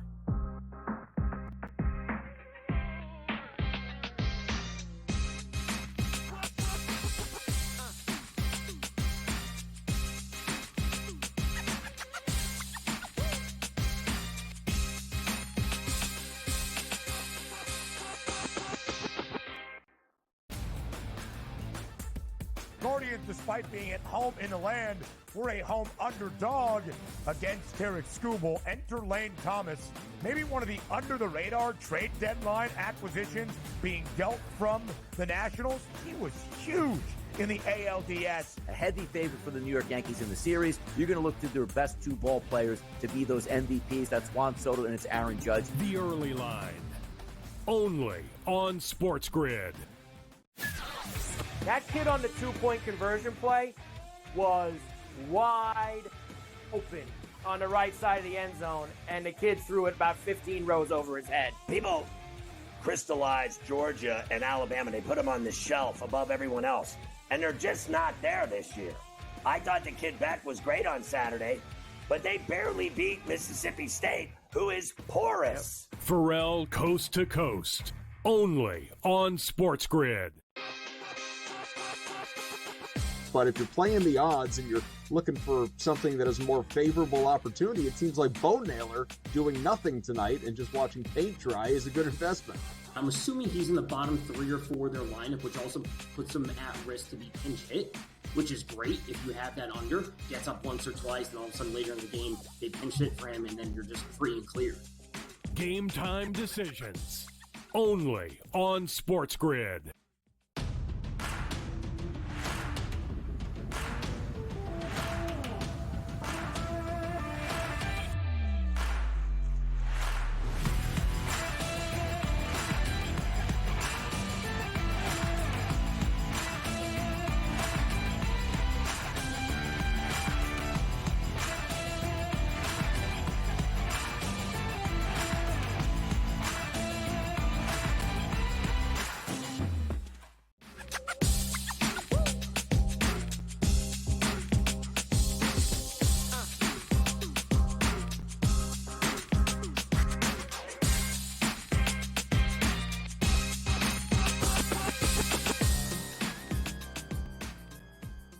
All right, we're back to right here on SportsGrid. I'm joined by Brady Cannon. Brady, I alluded to the Sunday nighter. Niners-Cowboys, a little bit of a hand-up game for me. I give credit to everybody out there that's made a number. I know you have. I assume you have at least. I mean, where did you land on San Francisco versus Dallas? ended very close. And I have a handful of games this week. I tried out a little bit different system here. Didn't go completely in the dark and just make an educated guess. I implied more of the numbers that I've come up with because, like I said earlier, the numbers start to take hold more so as we get into the meat of the season here. So I kind of wanted to see where that would land me. And I came out with the 49ers -4, and I saw that the opener was 4.5. I think that's probably about right.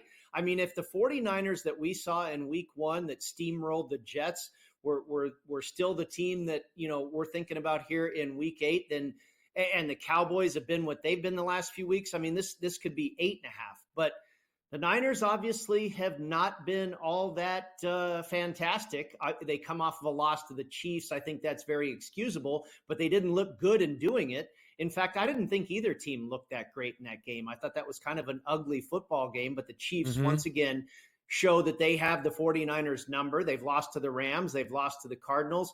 Dallas has been an absolute disaster. If I had to bet this game right now, Kevin, I'd probably take the Cowboys. And who knows, I might even take it on the money line for a sprinkle as well, because it falls into a situation that I like to bet on or against coming out of a bye week. I like to bet against teams that go into the bye week on a roll. And then that pause and the momentum is a killer. Now, we saw it happen to the Minnesota Vikings. I don't know if that was the sole reason, but they were on a roll. They were 5-0. They're forced to stop and take a bye, and then they come out on the other side and lose. The Dallas Cowboys here were a mess going into their bye. They need this pause. They need this time to reset and get their act together. I wouldn't be surprised if they come out and have a pretty darn good effort here on the other side. Yeah, it's a great point. I think it's a side. I'll consider that portion of the debate, and then I will also consider, look, Dallas is playing a competent football team. They're going to get their heads kicked in because they also have an affinity for that at times. It feels, Brady. My thing with the Niners, I don't know if you have kind of like a league-wide 1 through 32, and I know that game-to-game could be a little bit different than the futures market, but I have a big beef with sportsbooks right now pricing the Niners as the second favorites in the NFC. They're 3-4. I find that to be indefensible, quite frankly. I don't really think we have a lot of evidence right now, Brady, that they're one of the 5 best teams in the NFC, much less the second best team within the conference. Yeah. I'm just trying to find my list here that I made earlier. I'm on. Well, the Lions. I actually, if just by the numbers, I have the Lions as the best team in football. Here we go. Okay, I have the Vikings ahead of the 49ers, and they beat San Francisco earlier this year. My numbers come to Buccaneers ahead of the 49ers, but I don't believe that. Again, these need some adjusting. I just wanted to kind of see where they come out. The Packers, I would say the Packers are pretty close to equal. The thing about San Francisco, Kevin, is they have so much talent. It's hard to ignore that. And when all that talent clicks at once, they're almost unstoppable. They might be able to, I'm sure, could beat anybody in the league on any given day. But that talent hasn't really, maybe other than, like I say, week 1 when they had a nearly flawless performance against the Jets, I don't think we've seen that talent gel all as one another time really this year that I can recall. And they've had injuries, of course, as well. Now you've got Debo. He had pneumonia. You've got Ayuk out for the year. We don't know if McCaffrey will ever come back. So there's a lot of situations going on with that Niner team that gives you some hesitancy and some cause for concern. And it's like just an ongoing, continuing situation of the Super Bowl loser. That cloud has continued to hang over this team for the first 7 weeks of the season. Yeah, Brady, before we let you get out of here, any other games or maybe one specifically that you really are circling up right now for week number 8?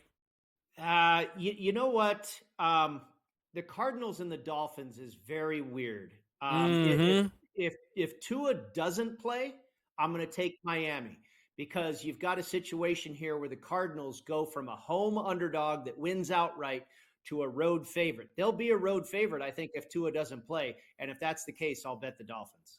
Yeah, I think I might be on Miami either way. I think Tua might come back firing. That Arizona defense, I still don't believe in. They got a little lucky, I think, last night. Brady, appreciate it as always. We've got Dave Sharapan stopping by after this commercial break and the NBA season getting underway.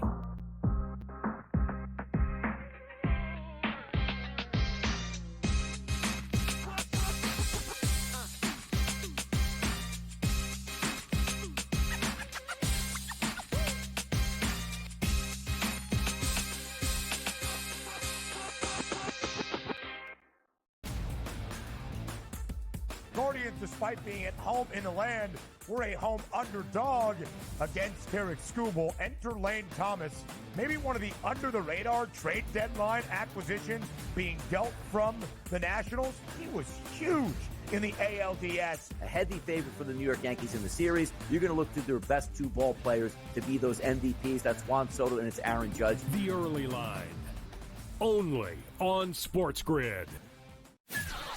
That kid on the two-point conversion play was wide open on the right side of the end zone, and the kid threw it about 15 rows over his head. People crystallized Georgia and Alabama. They put them on the shelf above everyone else, and they're just not there this year.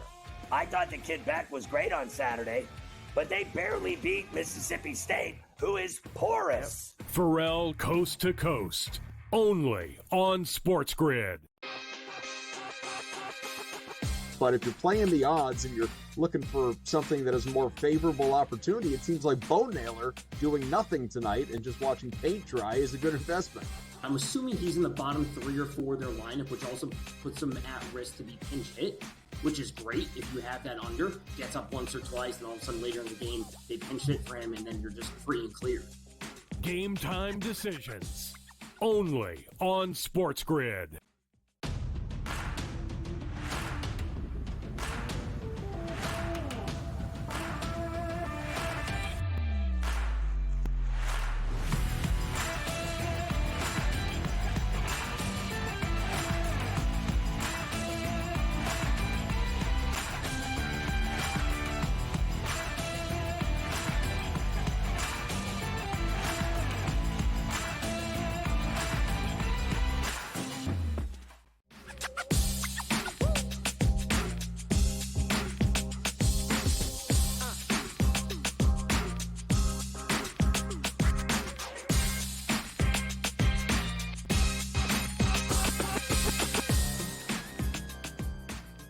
All right, welcome back. Game Time Decisions. Let's reset for everybody. The picks coming up for tonight's NBA card: Celtics, Knicks, Lakers, Timberwolves.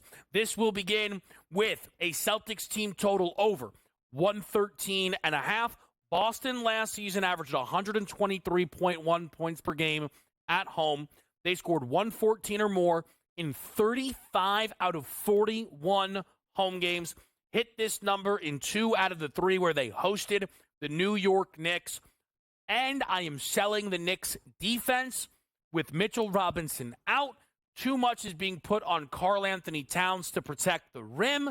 I understand they have good wing defense, but all of this will take time to mesh. A lot of continuity for Boston. I know they're missing Kristaps Porzingis. They are used to that more than they'd like to be, but they're used to it. I think that's how we play it tonight with the Boston Celtics team total. Let's get Dave Sharapan in, Dave, because we've got NBA opening night, and you have Yankee gear on. They must have been sold out of Timberwolf memorabilia. That's the only explanation. Oh, it's the only time I get to see you, so I thought we might mention the baseball at some point. We will. Wow. But yeah, I had to. I mean, I didn't have any, Washington Nationals gear to wear, and I figured we would come on. We've been a national show all summer, but they're not playing anymore. There's only 2 teams playing. NBA starts tonight. You're a hockey guy. I mean, it's a hockey day. Every No, team's it's not. playing. I had no idea what to talk about today or what to wear, so I figured you would, show off all the tools in the tool belt. And Yep. I mean, we might even mention some college football. This stuff going on. Crazy. I mean, listen, I appreciate the attempt, but again, in classic hockey fashion, they think Frozen Frenzy is going to get any airtime on NBA opening night. No, it's not going to happen. There's only 2 games, Kevin. Yep, There's and only both 2 of them, games. and both of them will do quadruple the number. Dave, do I have to ask you? Handle? I mean, come on now. I think there's a little bit of hesitation with the basketball because, you don't know who's playing, who's not all the time. And I mean, seriously, I know you're excited. It's another year of the Lakers, and it's another year. Bronny's going to play with his dad. Yes.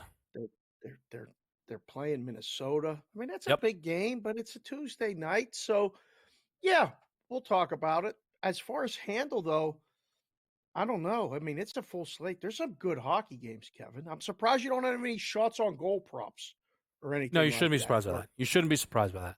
You should not. No. Here's what I do have. Josh Hart under 22.5 points, rebounds, and assists. He scored 2 points in 4 games across preseason. I'm willing to sell Josh Hart in a situation where he is clearly the 5th man on the court. He'd be more dangerous coming off of the bench. I also have Mikal Bridges over 14.5 points tonight, where we're getting to buy low on some bad preseason shooting. There's going to be plenty of volume there for Mikal Bridges. He'll be comfy in this building. He scored 38 once against the Boston Celtics. One of the best games of his career, Dave. Are you excited about this season for the Knicks? Because there's so many things, I think, going in to the season. The Knicks are obviously the biggest story in the East, other than the Celtics' possible chances of repeating. And it's clear when you look at the odds that the Knicks are they really the third choice to win the whole thing? This is an Eastern Conference preview on opening night, Kevin? An Eastern Conference final preview? Really? So with the Knicks, I would look under the 54.5. I think that it's going to take this team a little bit to get going the way people want. Yes. I think they're a team that you could bet in February to win the East if things start to flip at a much better number than what you're getting right now. But you have to see it, in my opinion. Mitchell Robinson is more important than you'd want, and he's not around. The defense is going to struggle. I know people will think, oh, with Tibbs, it can't. Yes, it can. They were more offense first last year anyway, and they've kind of doubled down on that side of the basketball. It's another reason I'm on that Celtics team total. You know, you mentioned the Knicks being a big story. The 76ers today. And this is where I know my sport is up against it.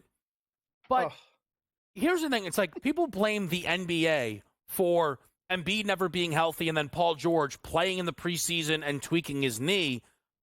Both are unfortunate things. I don't know why it's the NBA's fault. Like, the NBA would rather them out there. The Sixers would rather them out there. Those guys would rather be out there. But this is why we're not lining up 76ers futures, because we can't trust them to be out there. It is pretty much that simple. Can't do it. And, you know, we've been kind of a 76er kind of pro thing working last year. Was hoping, bought into it. They didn't work out. Can't even buy into it, Kevin. I can't. We talked about it today. Obviously, Peralt's celebrating the Celtics raising the banner night tonight, so we had to talk about that. I'll throw it back to you with this. If it's not the Sixers as the third team in the East, who is it? Yeah, Is I'm in it on the Milwaukee? Indiana Pacers. Is it Cleveland? The Pacers. Yeah, I think 25 to 1's a really nice number to win that conference. They were in that conference finals last year. And I think, and Dave, there's my NBA finals pick, the Mavericks. And I think there's some juice on the Kings in the Western Conference, 28 to 1. Again, you know, it's incredible, but how does he do it every time? People keep saying, how does the most unbiased man in the history of sports media come out here and give people Kings to win the West, Mavericks to win the finals? It's incredible, right? I mean, they saw the purple. They thought it was Lakers only. And then I got a Sacramento Kings future, man. I surprised myself. I'm so good. I really do. Where do you stand with the Lakers making the playoffs? And I don't mean the play-in. Yep, I mean I got making the playoffs. Because the price is worth a discussion. I'm stunned by it, quite frankly. So here's the deal.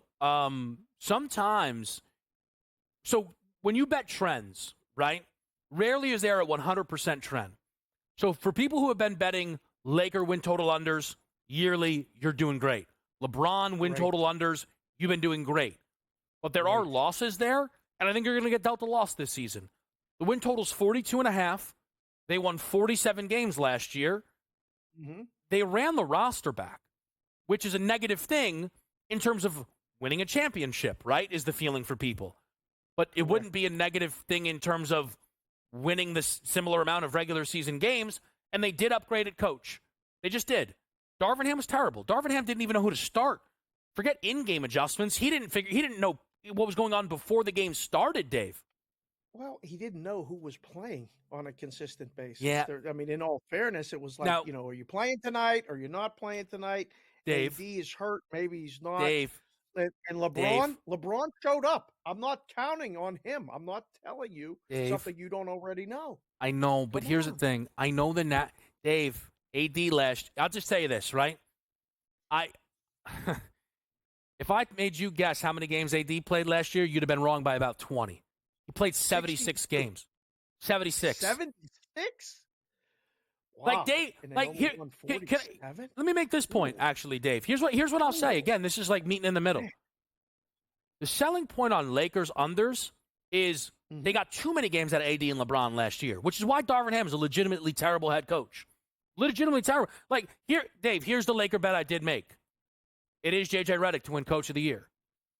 No coach will have more eyes on him than JJ Redick. If it goes well, he is going to be one of the top 10 most discussed NBA-related people all season long, JJ Redick. Mm-hmm. So that's kind of the way that slices there. He's going to get a lot of credit if things go well, What Dave. does he have to do to win that, Kevin?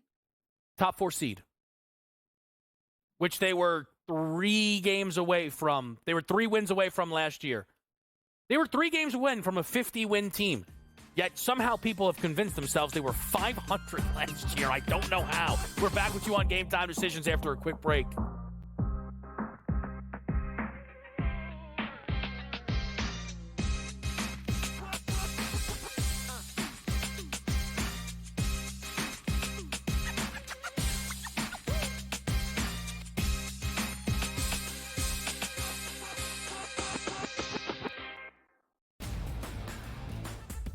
Guardians, despite being at home in the land, were a home underdog against Tarek Skubal. Enter Lane Thomas, maybe one of the under-the-radar trade deadline acquisitions being dealt from the Nationals. He was huge in the ALDS. A heavy favorite for the New York Yankees in the series. You're going to look to their best 2 ball players to be those MVPs. That's Juan Soto and it's Aaron Judge. The early line, only on SportsGrid.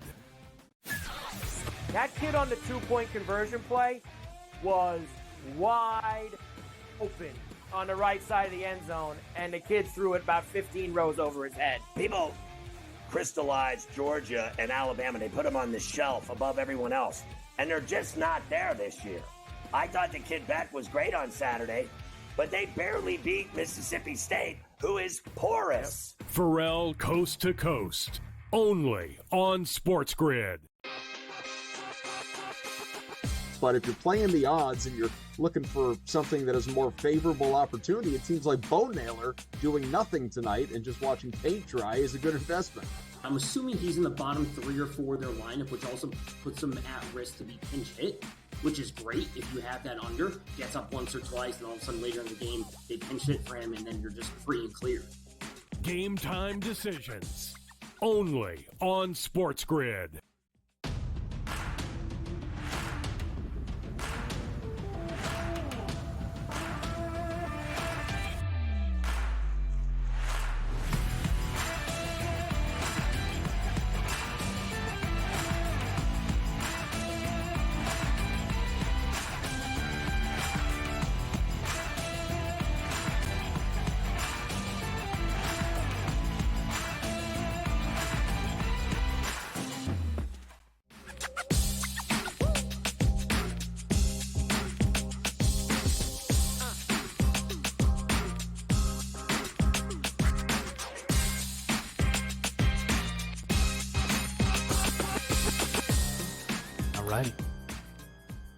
All right, we're back with you right here on SportsGrid. It is Game Time Decisions. I'm Kevin Walsh. I'm with Dave Sharapan. Despite sometimes that lower may say Brady Cannon, this is Dave Sharapan here. Brady did a great job, though, with everything stopping by.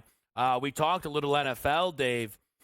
There's been a lot of conversation I saw kind of bubbling up around, man, how can Mahomes play this poorly and be MVP favorite? And by that, I mean me screaming my head off about it, wanting to fight everyone who gives him credit for them being 6-0. He gets some credit. Yeah, he doesn't get MVP favorite credit. He's now the second option because Lamar Jackson balled out once again on a Monday nighter. Has there been any NFL odds, movement, topics, conversations that you've been hearing a lot about from people?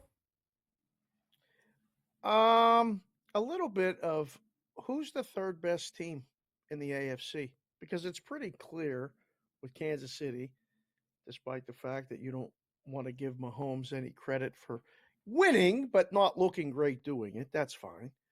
And the Ravens are clearly, I don't know. I think on a neutral, they're better right now. A lot of guys that I know in the space will have the Ravens as 1 and the Chiefs as 2.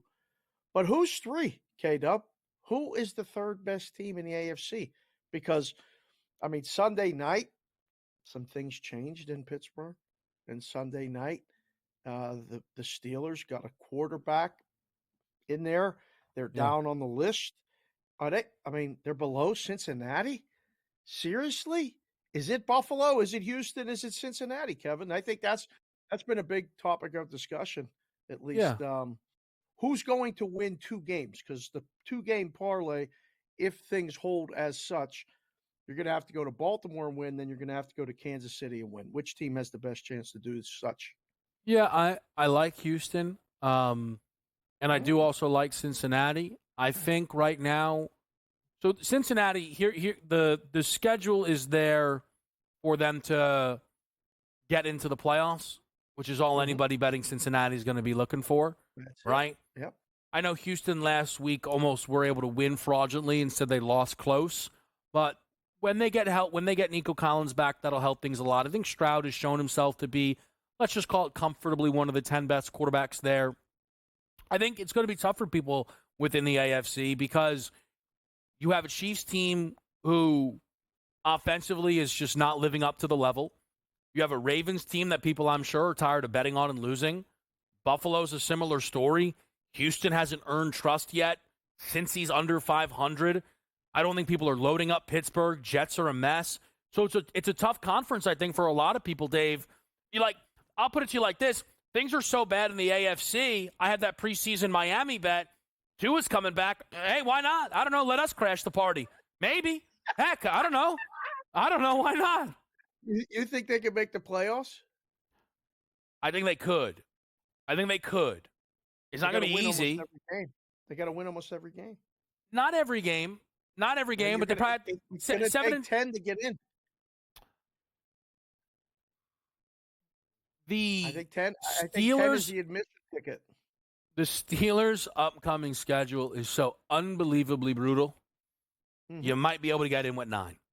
You might. Now, nobody's getting in under 500. I agree with you there, right? Not in the AFC. Agree with you fully. I think they have a puncher's chance, Miami. But look, losing that game to the Colts was killer.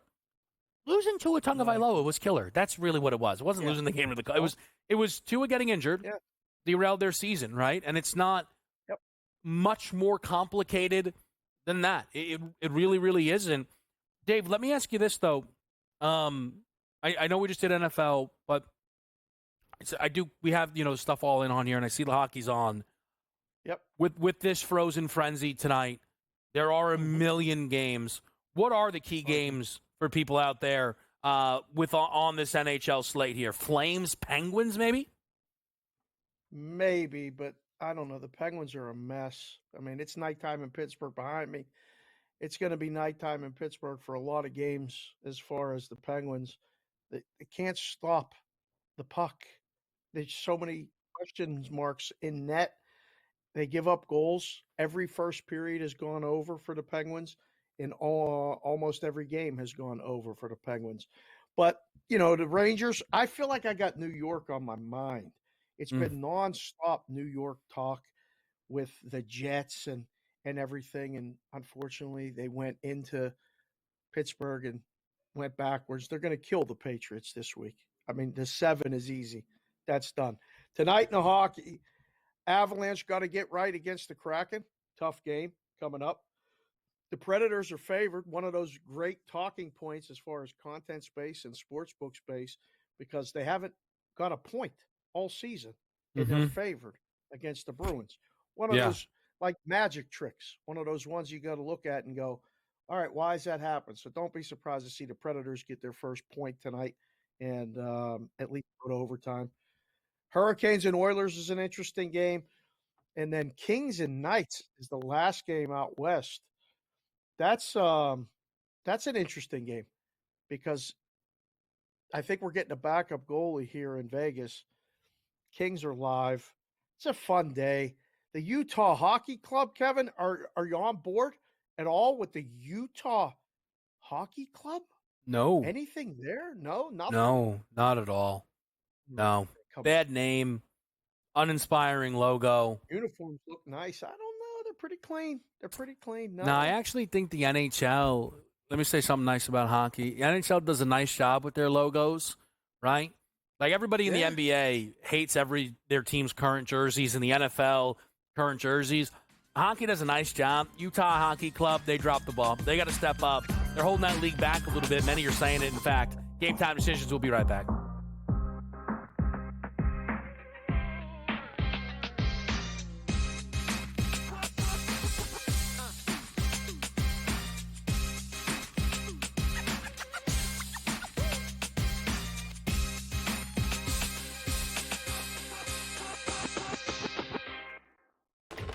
Enter into the magical world of McLuck.com, where even the smallest of spins can win real cash prizes. Adventure into over 1,000 of the best Vegas-style slot games. So what are you waiting for? Unlock your free welcome offer today. Join the fun where winners play and players win. Anyone that's been to a sporting event, the atmosphere before a game, I think Game Time Decisions has that same exact atmosphere. This is our arena. This is what we do. There is going to be an energy to Game Time Decisions that you will feel night in and night out. The excitement you get when you lock your bets in, when you're figuring out what you want to do, we can zone in on the biggest games each night. I want this to be the place that people come to before the games start so they feel as ready as possible to lock in their cards. We are going to hit every single one of those markets that you need to know about. We're going to go through every single thing, and I've got a great team behind me that's going to help me get the job done. There is not going to be a better place, I promise you, than Game Time Decisions to get that new information, react to it, and be able to then bet accordingly. We will have everything at our disposal, and we will use that to our advantage. I'm Kevin Walsh. Tune into Game Time Decisions from 6 to 8 p.m. Eastern on SportsGrid. Your gut says Miami is going to win, and you should take the over. Your gut also said your NFT selfies would only go up in value. They didn't. But your head is on SportsGrid and knows the QB is in concussion protocol. The backup has a 45 QBR against the zone coverage. The New York D has the most sacks in the league. So yeah, trust your head. It's smarter to be on SportsGrid. Right here with you on Pro Football Today on SportsGrid. Odds in motion, trying to see what lines have moved throughout the week. Never felt more comfortable in this set than I do for this year. I am ready. I'm just getting angry. The hot takes are going to be here all people. What in the world is going on in Miami, Dom? It's not particularly anything to shy away from just because many people are on top of it. Hot take! I think this line is asking you once again to take New Orleans. Pro Football Today, only on SportsGrid.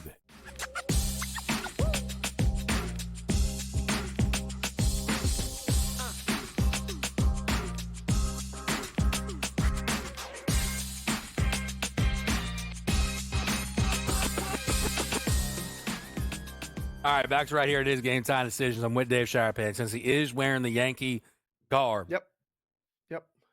World Series handle, monster? A lot of juice for this one or what? One of the biggest ones ever. I mean, and I've been around for some good ones. Dodgers, Red Sox was great. The Astros, everybody bet against them in the past. I mean, but we could do away with the Giants, and the Royals, and it was fun for a lot of people last year, like myself, who had great exactas with the Texas Rangers and the Arizona Diamondbacks. But we got the dream. We got Yankees. Oh, yeah. East Coast, Dodgers, West Coast. We got the MVPs of the league, Shohei, and we got Judge, and we got that big Bubba, whatever you want to call him, Giancarlo Stanton, who's like a superhero. He just puts that hat on, a little tilt like this. Yeah. Waits in the dugout like this with the jacket on. When am I up? Go ahead. You can mix in all that other stuff. I ain't swinging until you try to throw me a fastball. And then I'm going to hit it on a line 440 feet. I can't believe, like, he was amazing so far. And he's just like, I don't know. I mean, between you, your brothers, I'm sure the whole Walsh family, like, this has got to be a fun time right now to be enjoying this. Brothers Yankee are Mets fans, actually. So what? Yeah. How did that happen in that house? Yeah, mom and dad Yanks fans though. So, yeah, no, that's just how it goes sometimes. Let me just say, because I should take time to make this point with how I spoke about baseball. It's kind of weird. But one of our guys from the production staff kind of was like, I don't want to hear any more complaining about the format. Like, it's like, no, yeah, I know, but this is what I said needed to happen. Like, the format was a disaster when it kept giving us not the best teams. 3 out of the 4 teams that were put in the Champions Series were bye teams. And now we're getting Yankees, Dodgers. And, yeah, it does calm things down. It does 100% calm things down around the format and everything. And this is awesome. Yankees, Dodgers is awesome. The only negative is... That's not the problem. It's the pitching. You run out of pitching. Like, the Dodgers won a clincher against the Padres with a bullpen game. They won the clincher against the Mets with a bullpen game. One of the things that I was going back and forth with one of my odds maker friends that are still in the business doing it was doing the numbers. And we were like, well, how can you do the numbers when you don't have a clue who's pitching other than maybe game 1? I mean, I know Cole's going on Friday. Yamamoto, I guess, is the rumor, but I haven't confirmed it yet. Then Bueller, maybe. And then Dave Roberts is going to piece it together. Freddie Freeman can't walk. Like, Shohei's great. Mookie's awesome.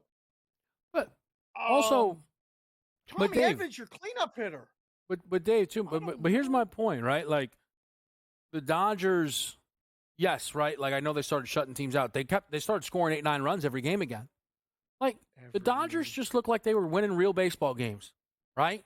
Again, the whole pitching wins things. Like, the Guardians then would have beat the Yankees. No, so guess what? I'm sending that 450 feet out. All right, thanks for coming. All right, watch it. There it goes again. I mean, this truly, like, series is gonna have nothing but juice. When the Yankees won on Saturday. Yeah. And then the Dodgers won on Sunday. I was going to send you a text, but I don't want to bother you on the weekend, and I knew you were off. But I said, could you have asked for a series with more juice? No. I mean, you got to get a whole bushel of oranges to squeeze. Yeah. I'll send you the gift every night. It's gonna be great. I agree. Like, again, I don't know, it's kind of weird. The total's 8.5. You know what that is? A real baseball game. Thank you. Not that 6.5 garbage that we had to pretend to like when we were watching AL Central teams. I was just saying. I mean, listen, I'm trying to be kind about this, right? Like, most of my spent history sports media closes NBA opening day singing praises of baseball. I mean, God, what can't this guy do? So again, you know what I did, though, at the end of the baseball opening day preview? I talked about the Yankees favorably. Dave, I appreciate it, but I got some business to handle. All right? Saturday? No, sell it. It's not going to work out. Come on. It's all right. I don't want to talk about that. LA Lakers. Ronnie Braun. Cannot wait to watch it play out. JJ, Coach of the Year. Lakers by a gazillion tonight. Whoa!